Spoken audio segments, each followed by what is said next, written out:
Good morning, students. Welcome to today's history class.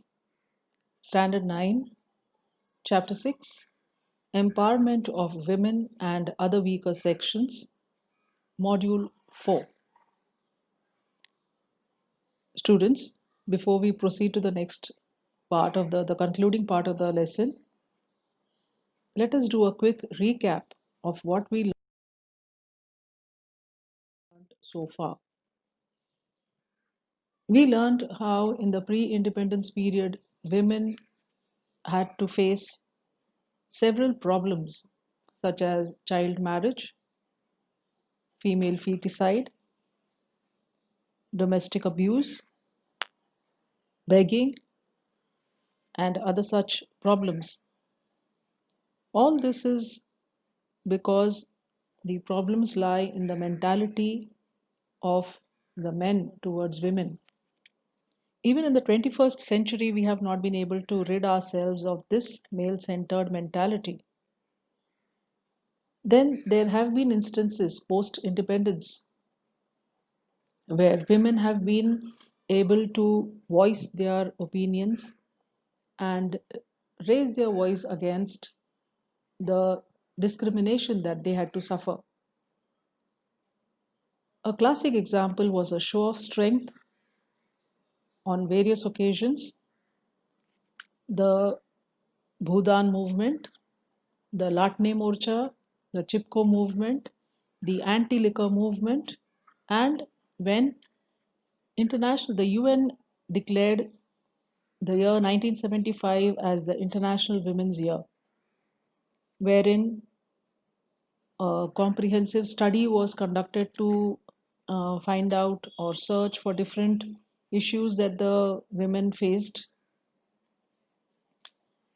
Then there were laws made specifically for women, wherein they got the right to alimony, the right to stridhan, right to sue for divorce, the right to equality.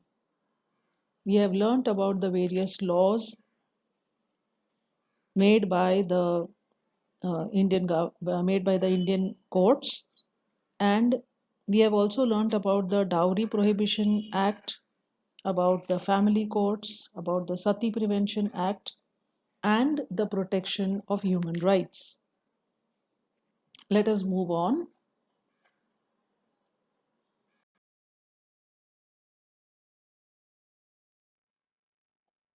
Here in this graphic image, you'll come to know that certain number of seats have been reserved for women as per the 73rd and the 74th amendments to the constitution provides reservation of one-third of the seats for women in gram panchayats, panchayat samitis, zilla parishads, municipalities and municipal corporations, as well as for the posts of sarpanch, chairman and mayor. Maharashtra and 15 other states have reserved 50% seats for women. Now, why is this provision made? This provision helps women to participate in the business of the and the welfare of the state, welfare of the community. In the post-independence period, the Constitution of India accepted the principle of equality of men and women. Hence, women got an important political right to vote. Women got equal rights to education and work on par with men. Inhuman practices like sati, dowry, and polygamy were banned by law. Women's right to sue for divorce was recognized. They got a lawful share in property. In local self government bodies, seats were reserved for women so that they would have their just share of political power. We see today that due to these provisions, women have begun to be more educated and they have started earning. Also, due to ideas of women's liberation, women are developing a sense of self. They have begun to participate enthusiastically and with determination in all fields of education, earning money, administration, politics, etc. To name a few of them, we can cite the examples of Kiran Bedi, Kiran Mazumdar Shaw, then you have Sudha Naik, and you have so many other women entrepreneurs and other women who have been doing exceedingly well in other social fields.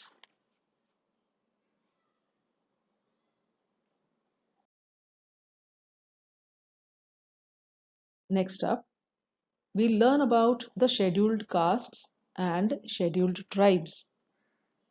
In the post independence period, our constitution adopted the values of freedom, equality, fraternity, and social justice. In accordance with this, the practice of untouchability was banned by law.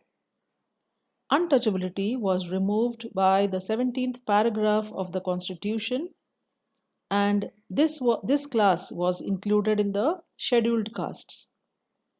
In view of the educational and social backwardness of these castes, they were given reservations in education as well as jobs to facilitate their development.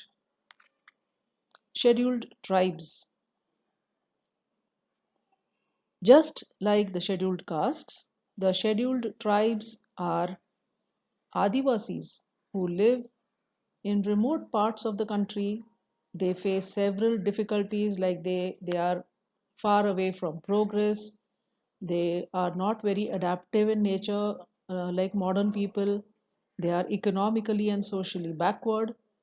Even though their conditions have seen a certain amount of improvement recently, they many of them do not have any means of livelihood other than agriculture and forest produce.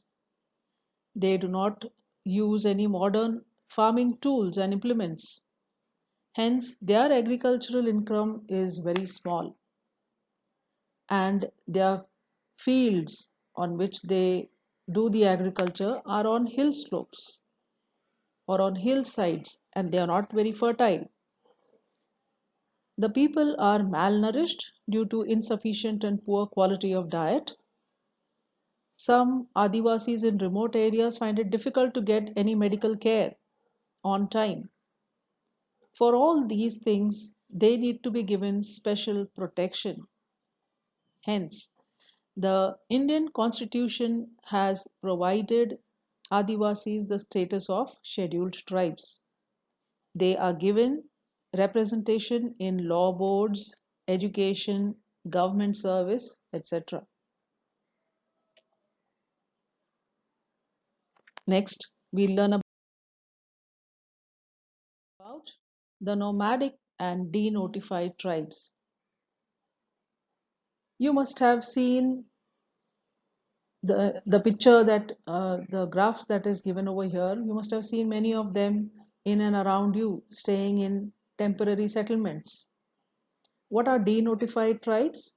Denotified tribes, also called as DNTs, are Vimukta Zati.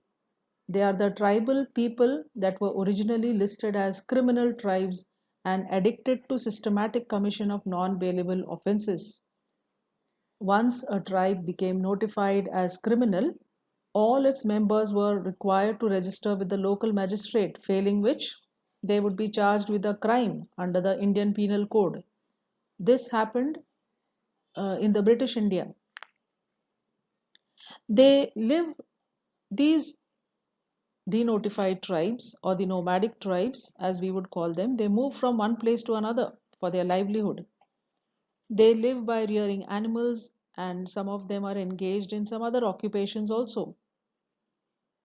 This unjust law by the Britishers was repealed after independence, and they were given a special status under the denotified tribes. Efforts are being made by government for the purpose of their social and economic development.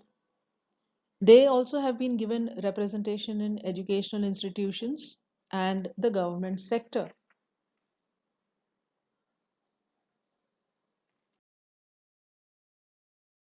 Next up is about the minorities in India. In any society, A group of people of a particular religion, language, or race who are few in number are termed as minority.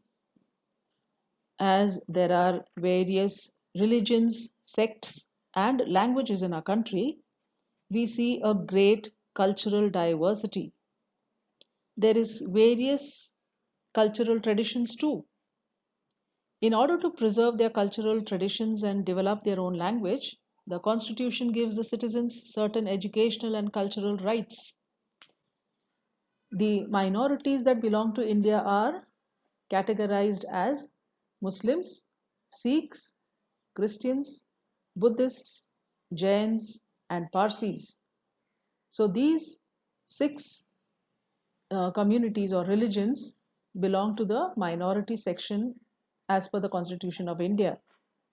To protect their interests and to protect their rights, these minorities, there is a National Commission for Minorities that has been set up by the Government of India, which takes care of their safety and takes care of their rights. They also help in conserving the language, culture, and traditions. They are also they can also set up an educational institute or institution of their own. The government also implements various schemes for their progress. Thus, we come to the conclusion of this lesson, children. I hope you have understood this lesson thoroughly.